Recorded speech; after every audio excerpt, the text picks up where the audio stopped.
제가 지난주에 우리 종로에 있는 종묘에 한번 가본 적이 있습니다. 종묘는 예약을 해서 투어를 해야 합니다. 그래서 하루 전날 예약을 해서 이 가이드가 있는 투어를 하게 되었습니다. 종묘 여러분께 잘 아시다시피 조선시대의 왕과 왕비들의 신주를 모셔다 온 유교 사당입니다.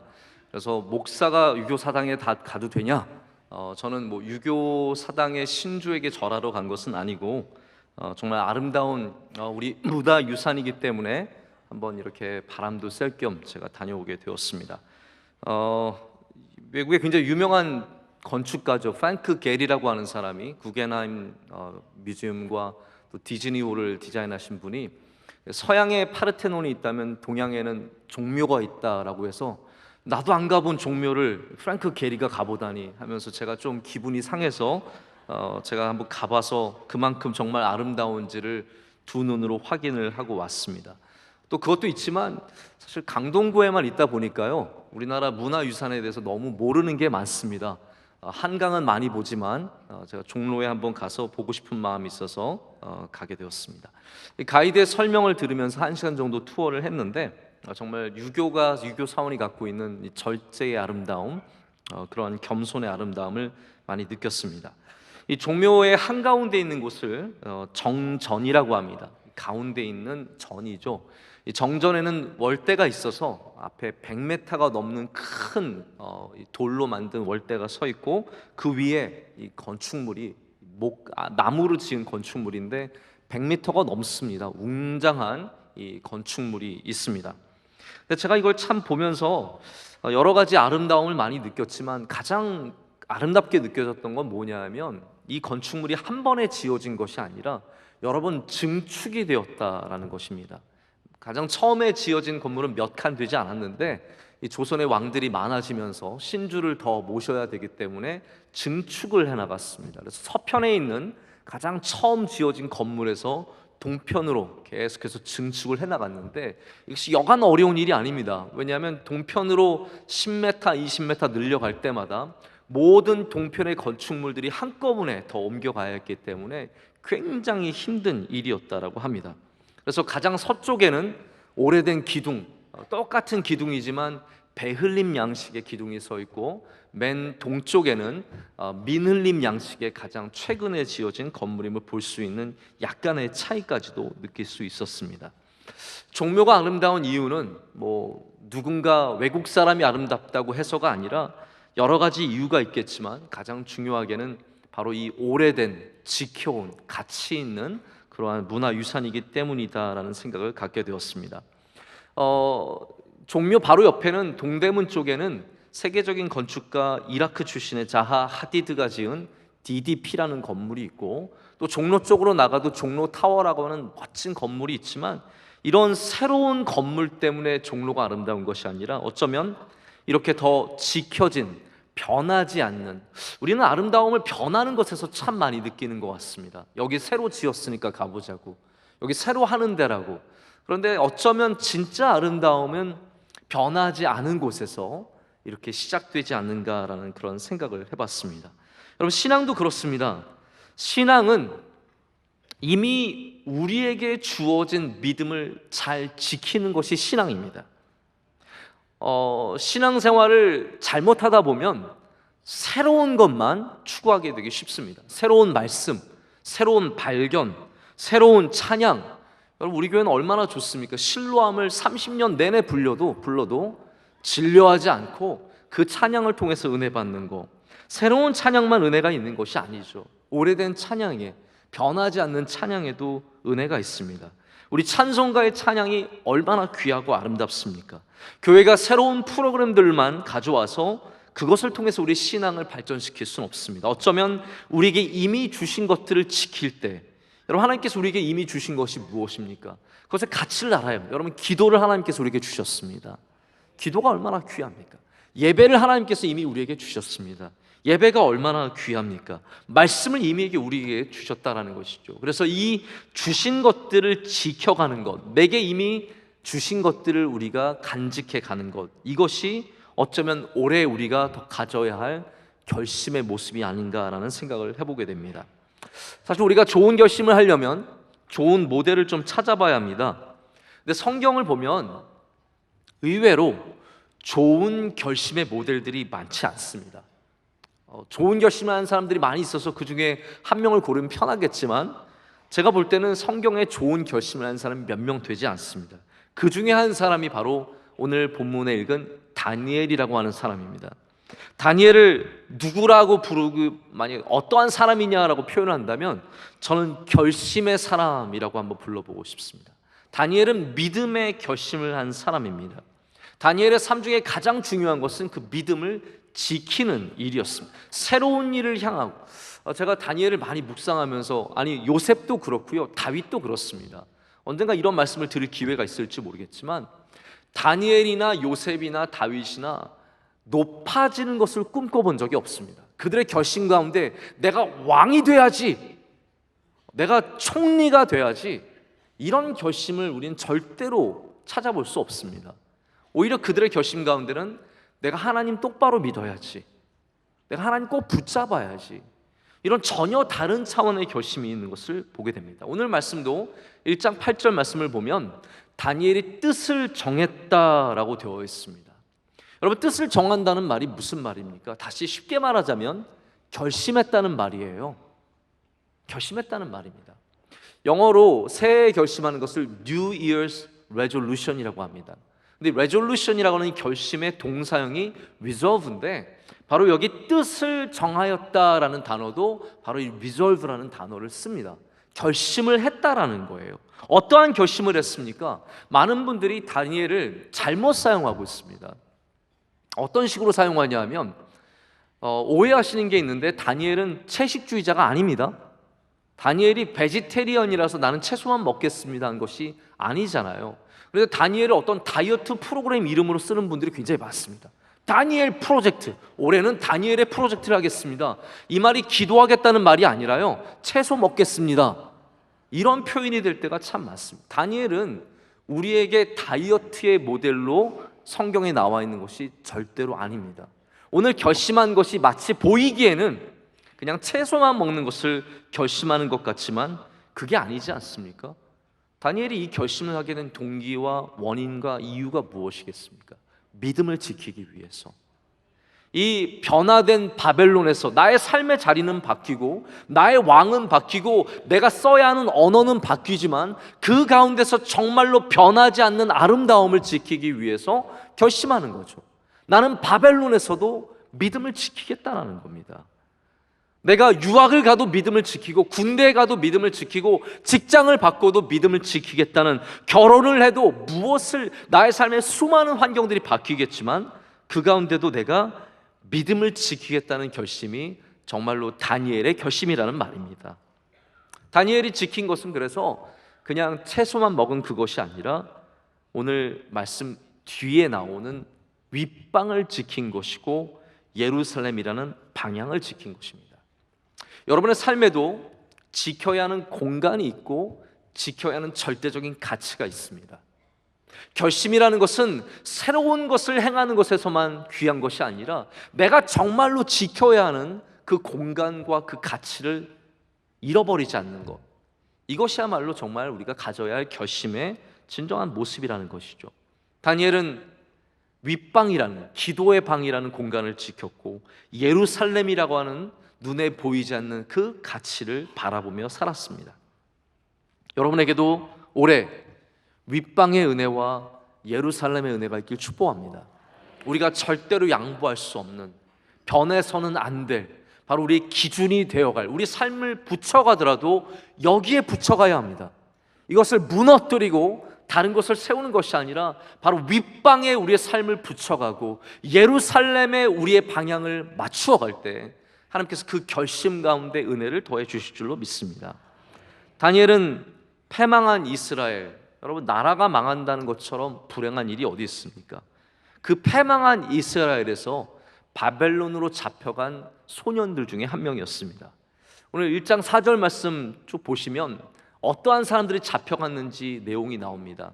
그때 잡혀간 사람들은 용모가 아름다웠을 뿐만 아니라 지혜가 있었고 성품이 좋은, 그러니까 가장 훌륭하고 뛰어난 소년들을 데려가서 이들에게 이 갈대아의 문명, 바벨론의 문명을 가르쳐줘서 이들로 하여금 나중에 유대인들을 이끌어 갈 수 있게 하는 리더로 세우는 것이 이 바벨론의 목적이었습니다. 그러니까 좋게 말하자면 국비장 학생이고요, 나쁘게 말하자면 인질로 잡혀간 것입니다. 여러분, 바벨론의 언어와 문화를 습득하는 것은 얼마나 큰 변화이겠습니까? 평생을 이스라엘에서 자라온 이들이 이제는 새로운 곳에서 살아남아야 합니다. 어쩌면 이들에게 가장 중요한 일은 새로운 것을 배워서 살아남는 일이었겠죠.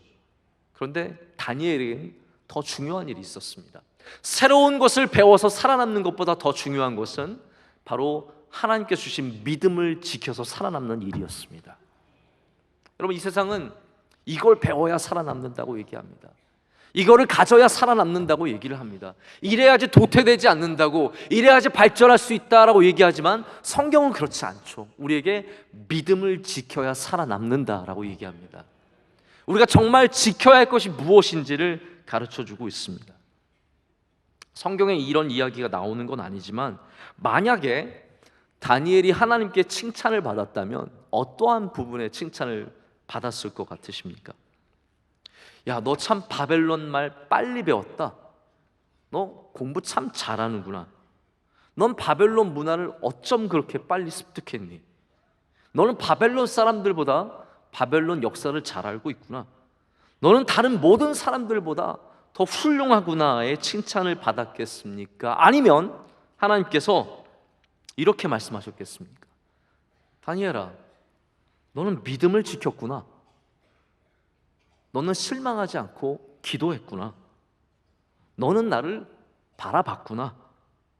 야, 너는 어떻게 그 가운데도 윗방에 올라왔니? 너는 어떻게 그 가운데도 예루살렘을 바라봤니? 이렇게 칭찬하지 않으셨겠습니까? 하나님께서 여러분을 만나시면 어떠한 칭찬을 하시겠습니까? 너 참 운전 잘하더구나. 너 참 차 좋더구나. 너 참 집 좋은 데서 살았구나. 너 참 성공했구나의 칭찬을 하시겠습니까? 아니면 너 윗방에 계속 올라오더라. 너 계속 기도하구나. 너 참 훌륭하구나. 충성된 종이구나. 칭찬하지 않으시겠습니까? 여러분, 이 급변하는 경쟁사회, 피로사회라고 부르죠. 이런 정글과 같은 곳, 바벨론입니다. 우리는 하나님의 백성들로서 바벨론에 살고 있습니다. 이 바벨론은 끊임없이 우리에게 새 것을 배우라고, 새로운 문화를 습득하라고, 여기서 살아남으려면 변화해야 된다고, 여기에 맞추어야 한다라고 끊임없이 얘기합니다. 여러분, 그래서 성공하는 사람이 있습니다. 바벨론의 언어를 잘 쓰는 사람이 있습니다. 바벨론의 문화를 누구보다 잘하는 사람이 있습니다. 그런데 정작 우리의 신앙과 믿음은 그 가운데 잃어버리는 경우가 얼마나 많습니까?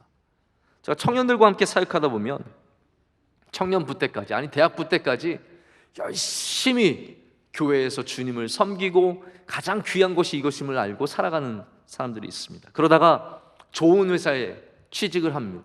멋진 회사, 훌륭한 회사, 돈도 잘 벌고 쭉쭉쭉 올라갑니다. 그런데 올라가다가 정말로 지켜야 하는, 성공은 했을지 모르겠고 바벨론에서 잘 나갈지는 모르겠는데 정말 지켜야 하는 윗방은 잃어버리는 사람들이 얼마나 많은지 모릅니다. 여러분, 우리가 오래 지켜야 할 것이 있으면 많은 결심을 하시는 가운데 윗방을 지키는 결심 꼭 하시길 축복합니다. 기도의 결심, 믿음의 결심을 하실 때 그 결심 가운데 하나님께서 열매 맺는 다니엘의 은혜를 허락해 주실 줄로 믿습니다. 우리 대부분의 결심은 사실 변화를 위한 결심일 때가 많습니다.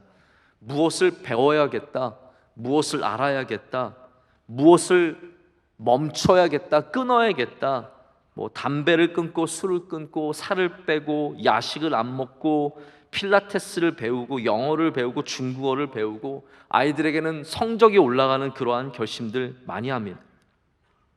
이 모든 것들이 발전해야 도태되지 않는다. 이 땅에 적응해야 한다. 이 땅의 변하는 속도에 맞춰서 살아야 한다라는 그런 부담감에서 나올 때가 참 많은 것 같습니다. 그래서 저는 이런 말씀을 드리고 싶습니다. 우리가 만약 변화에 대한 결심을 갖는다면 변하지 않는 것에 대한 결심을 함께 가질 줄 알아야 합니다. 자, 이거 좀 설명을 드릴게요. 예를 들어서 올해 나 승진해야겠다, 나 높은 자리로 올라가야겠다라는 결심을 하신다면 어떠한 결심을 같이 하셔야 되냐면 겸손에 대한 결심도 같이 하셔야 합니다. 할렐루야. 내가 높아져야겠다라는 결심이 있다면 겸손에 대한 결심도 같이 해야 된다라는 거예요. 내가 돈을 많이 벌어야겠다라는 결심을 하신다면 그러면 긍휼의 마음에 대한 결심도 함께 하셔야 됩니다. 근데 대부분 우리가 한쪽의 결심은 풍성하게 하는데 바로 이 변하지 않는 결심은 굉장히 약할 때가 많습니다. 여러분의 결심이 아름다운 균형을 잡기를 축복합니다. 우리가 높아지기는 결심만 하다 보면 높아진 다음에 중심을 잃고 쓰러지기 쉽습니다. 돈만 많아지는 결심을 하게 된다면 많아진 다음에 그 많아진 것으로 무너지기가 얼마나 쉬운지 모릅니다. 우리가 높아지고 넘어지지 않으려면, 많아지고 무너지지 않으려면 우리는 변하지 않는 것에 대한 결심도 굳게 할 줄 알아야 합니다. 예수님께서 이 땅에 오실 때 말씀이 육신이 되어서 오셨습니다. 할렐루야. 우린 그런 고백을 합니다. 말씀이 육신이 되어서 하나님께서 인간의 몸을 갖고 이 땅에 오신 거예요. 여러분, 이 얼마나 큰 변화입니까? 그 가운데 그러나 우리가 감사한 것은 하나님의 성품이 예수님 안에서 하나도 변하신 것이 없습니다. 하나님의 가장 놀라운 은혜 중에 하나는요, 바로 변치 않으심의 은혜입니다. 하나님의 사랑은 변하시지 않고 하나님의 은혜는 변하시지 않고 하나님이 변치 않으시기 때문에 우리는 그 가운데 위로를 받고 은혜를 받게 되는 줄로 믿습니다. 사람의 결심은 약합니다. 우리의 결심을 세게 한다고만 지켜지는 것은 아니라는 생각을 갖습니다. 제가 말씀드리고 싶은 건 이거예요. 다니엘이 결심을 세게 했기 때문에 지켰느냐, 결심을 얼마나 세게 해야만 지킬 수 있느냐, 이 문제를 좀 한번 생각해 봤으면 좋겠습니다. 학교에서 초등학교 선생님이 퀴즈를 냈다고 합니다. 아이들에게 퀴즈를 낸 거죠. 국어 문제였는데 한자 성어를 묻는 문제였습니다. 문제가 이거였어요. 항상 계획만 하고 3일도 못 가서 결심을 이루지 못하는 것을 한자 성어 4글자로 무엇이라고 합니까? 그리고 힌트를 줬는데 앞에 작 이렇게 써놓고 괄호를 3개 줬어요. 딱 기대하는 답이 있지 않습니까? 근데 한 아이가 한참을 고민하더니 답을 썼습니다. 작은 삼촌. 네.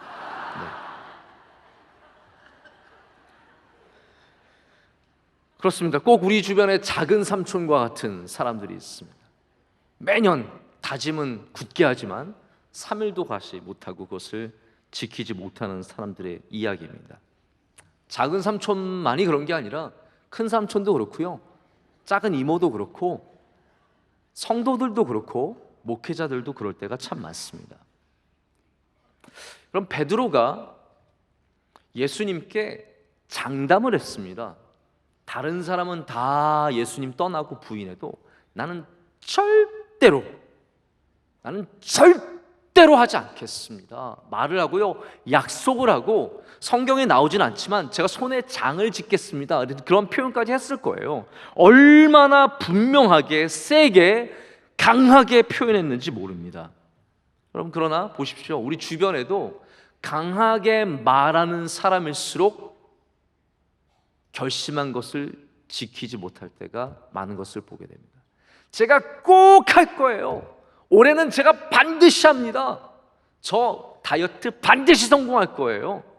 오늘부터 절대로 안 먹습니다. 그러다가 저녁이 되면 내일부터 라고 하면서 치킨을 먹는 사람들이 얼마나 많습니까? 여러분, 그래서 성경은 우리에게 가르쳐 주는 게 있어요. 우리가 결심을 세게 하면 되는 것이 아니라, 우리가 결심을 많이 한다고 되는 것이 아니라, 내가 결심만 잘한다고 되는 것이 아니라, 결심에는 하나님의 도우심이 반드시 필요하다고 얘기를 해주고 있습니다. 그러니까 다니엘을 우리가 오해해서는 안 되는 게 있습니다. 다니엘이 보면 결심의 사람이라고 말씀을 드렸고, 결심할 때마다 위대한 일들을 이루었습니다. 그런데 우리가 자주 간과하는 게 뭐냐면요, 그 다니엘을 도우신 하나님의 은혜와 긍휼을 간과하고 있어요. 다니엘이 결심한 건 위대합니다. 아니, 결심을 해야죠. 할렐루야. 여러분, 결심하는 것도 능력이에요. 아예 결심 안 하고 사는 사람들 얼마나 많습니까? 다니엘이 굳센 결심을 하는데 여기에 도우시는 하나님의 손길이 있었다라는 거예요. 오늘 1장 9절 말씀을 보면 다니엘이 먼저 결심을 했습니다. 나는 왕의 주신 음식, 포도주와 고기 안 먹겠다는, 난 채소만 먹겠다는 거예요. 근데 만약에 그 아무리 결심을 해도 환관장이 와서 무슨 소리야? 너는 고기 먹어야 돼. 입을 쫙 벌리게 한 다음에 고기를 막 넣어줬다. 어떻게 하겠습니까? 감당할 수 없는 것이죠. 근데 하나님께서는 1장 9절 말씀을 보면 환관장의 마음을 움직이십니다. 이렇게 되어 있습니다. 하나님이 다니엘로 하여금, 하나님이에요. 다니엘이 그냥 예뻐서, 다니엘이 훌륭해서가 아니에요. 결심을 지킬 수 있었던 가장 중요한 원인은 하나님이 다니엘로 하여금 환관장에게 은혜와 긍휼을 얻게 하신지라. 할렐루야. 다니엘의 능력으로만 이 결심을 지킨 게 아니라 하나님께서 환관장을 움직이시는 거예요. 이 은혜와 긍휼이라는 단어는 제가 아무리 생각해봐도 이거는 하나님이 쓰시는 단어지 사람이 쓰는 단어가 아니에요. 은혜와 긍휼은 사람이 베푸는 게 아니라 하나님이 베푸시는 거잖아요. 환관장이 근데 어떻게 은혜와 긍휼을 베풀 수 있겠습니까? 하나님께서 환관장을 쓰시기 때문에 은혜와 긍휼이 환관장을 통해서도 다니엘에게 임한다라는 것입니다. 자, 많은 사람들이 회사에 들어간 다음에 이런 고백하세요. 제가 가끔씩 사람들 만나면 이런 얘기 해주시더라고요. 아, 목사님, 정말 은혜가 되는 것은 제가 이번에 회사에 들어갔는데 우리 사장님이 교회 다녀요. 얼마나 좋은지 몰라요. 교회 다녀서 저는 너무 행복해요.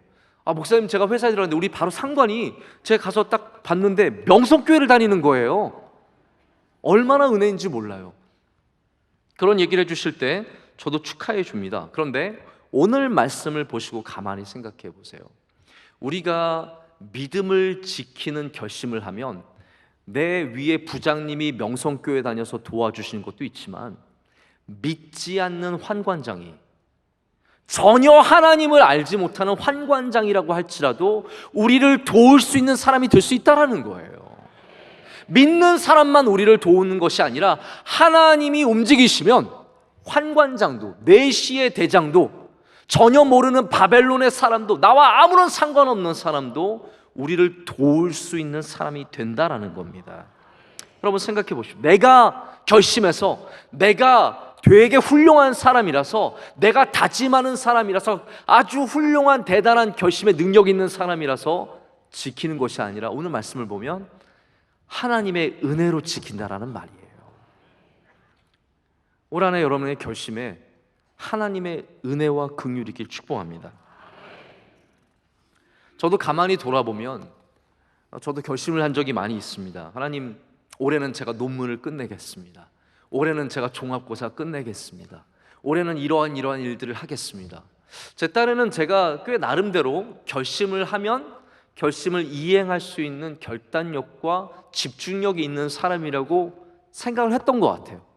근데 제가 이 말씀을 보면서 크게 도전을 받고 은혜를 받고 또 하나님 앞에 회개하게 된 것은 내 결단력으로, 내 집중력으로 한 것이 아니라 하나님의 도우심으로 했다라는 겁니다. 여러분 하시는 모든 결심 가운데 하나님의 은혜와 긍휼이 흘러 들어가야 합니다. 때로는 환관장을 통해서, 때로는 우리 교인을 통해서, 때로는 여러 사람을 통해서 들어가겠지만 이 모든 것이 하나님에게서 오심을 여러분 절대로 잊지 마시길 축복합니다.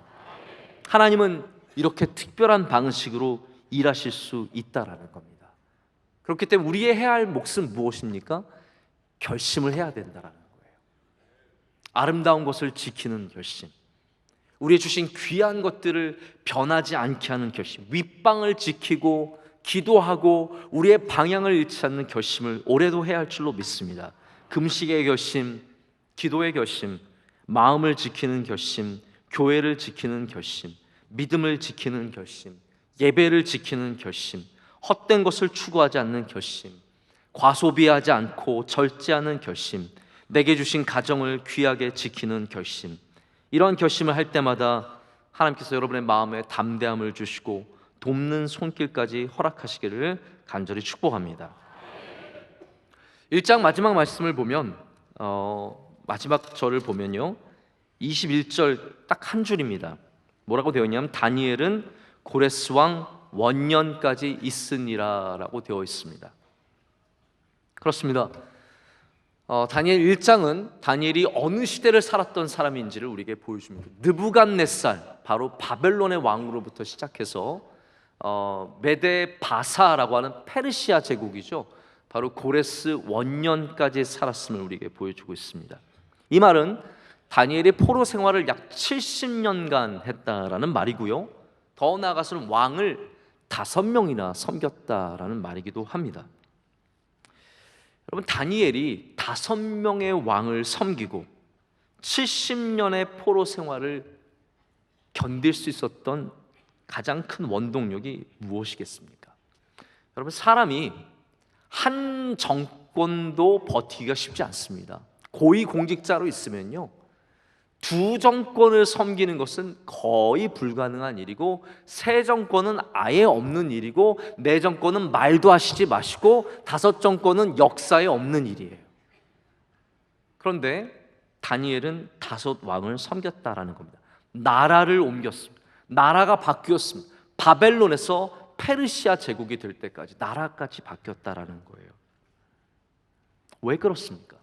다니엘이 잘 변했기 때문입니까? 언어를 잘 습득해서, 문화를 잘 습득해서, 정권이 바뀔 때마다 갖고 있는 그 정권의 중심을 알았기 때문에, 잘 변화해서 맞췄기 때문에 지내온 것입니까? 아니면 반대로 다니엘의 변하지 않는 무엇이 있었기 때문에 다니엘이 쓰임을 받았을 가능성이 크겠습니까? 우리는 생각하기를, 내가 여기에 잘 맞추면, 변화되는 것에 내가 잘 맞추면 살아남을 수 있다라고 생각합니다. 이 나라가 이렇게 변하고 있으니까, 요즘에 경제가 이렇게 변하고 있으니까, 이렇게 삶의 방식이 변하고 있으니까 내가 거기에 잘 맞추면 살아남겠지. 근데 성경은 그렇지 않다라는 거예요. 다니엘이 살아남은 이유는 변화의 속도에 빨리 맞췄기 때문이 아니라 영원토록 변하지 않는 무엇이 있었기 때문이라는 것이죠. 다니엘의 믿음이 변하지 않았기 때문에, 다니엘의 기도가 변하지 않았기 때문에, 다니엘의 마음이 변하지 않았기 때문에 그 수많은 왕들과 나라에서도 변하지 않는 영광과 존귀를 누렸다라는 말입니다. 심지어는요, 바로 그 변하지 않는 무엇 때문에 다니엘의 지혜도 변하지 않았습니다. 우리가 구약의 가장 지혜로운 사람을 솔로몬이라고 합니다.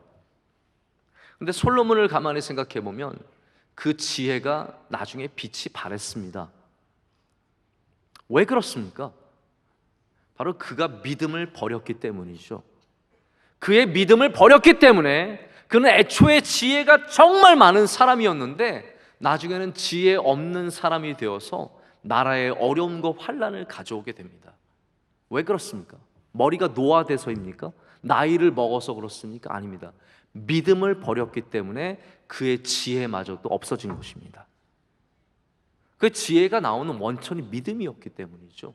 다니엘이 훌륭한 지혜가 많아서 끝까지 버틴 것이 아니라, 다시 말씀드리자면 믿음이 변치 않았기 때문에 그의 지혜도 변치 않은 것입니다. 여러분, 이름을 지어주려면요, 솔로몬이라고 짓지 마시고 다니엘이라고 지어주십시오. 솔로몬은 처음에는 지혜가 많았지만 나중에 믿음을 버리고 지혜마도 없어지는 겁니다. 그러나 다니엘은 포로의 생활을 하고 많은 격동기를 지난 사람이지만 믿음을 지킴으로 말미암아 지혜를 끝까지 가졌던 사람이라는 것이죠. 변치 않음의 아름다움을 우리에게 보여주는 사람이 다니엘입니다. 여러분, 우리에게 다니엘의 은혜가 있기를 간절히 원합니다. 나에게 변치 말아야 할 것이 무엇이 있을까? 내가 정말 끝까지 지켜야 할 것이 무엇이 있을까? 그럼 무엇을 지키려고 하십니까? 2005년도에 스탠포드 대학 졸업식 때 스티브 잡스라는 애플의 창시자가 가서 아주 유명한 연설을 했습니다. 지금까지도 많이 회자되는 연설입니다. 바로 Stay hungry, stay foolish라는 그러한 말이었습니다. 이 말은 우리말로 말하자면 계속 갈망하며 살아라, 계속 우직하게 가라 라는 그러한 정도로 번역을 할 수 있을 것 같습니다. Stay hungry, stay foolish. 여러분, 애플이라는 기업은요, 혁신과 개혁, 변화의 대명사입니다. 그렇잖아요. 애플이 우리에게 가져다 준 것은 변화입니다. 근데 이 변화가 어디에서 나왔느냐? 변화를 추구하는 기업의 정신이 아니라 어쩌면 바로 계속해서 배고프기를 원하고 계속해서 우직하게 가기를 원하는 이 계속의 자세에서 나왔다라고 얘기할 수 있습니다. 여러분, 우리가 변화를 추구하면 살아남을 수 있느냐? 아니라는 거예요. 변화만 추구하는 것은 절대로 살아남을 수 없어요. 명성교회가 변해야 된다, 변해야 된다, 변해야 된다. 무엇을 계속 변해서 우리 교회를 더 좋게 만들 수 있겠습니까? 우리 교회가 갖고 있는 변화가 있다면 어디에서 나와야 하냐면 오직 주님에서 나와야 합니다. 7년을 하루같이 해서 나와야 합니다. 새벽 예배에서 나와야 합니다. 변하지 않는 예배의 자세, 변하지 않는 기도의 자세, 변하지 않는 믿음의 자세에서 우리 참 혁신과 변화의 모습들이 나와야 한다는 것이죠. 여러분, 스티브 잡스의 정신을 좀 제가 신앙적으로 말을 해봤으면 좋겠습니다. 전 이렇게 한번 물어보고 싶습니다. Stay hungry가 아니라 Stay humble. 우리는 계속해서 겸손하게 살 수 있을 것인가? Stay foolish가 아니라 Stay faithful. 우리가 어떻게 하면 계속 믿음으로 신뢰하며 살 수 있을까? 여러분, 그러한 질문들을 우리는 올해 많이 던져봐야 할 줄로 믿습니다. 신약에도 이러한 가르침을 우리에게 주고 있습니다. 이제 제가 신약 말씀드리고 맺겠는데요. 신약에 있는 Stay hungry의 말씀은 어떤 말씀이냐면요, 우리가 잘 아는 데살로니가 전서의 말씀이죠. 항상 기뻐하라, 쉬지 말고 기도하라, 범사에 감사하라. 하나님께서도 우리가 변치 않는 모습이 있기를 원하시는 겁니다.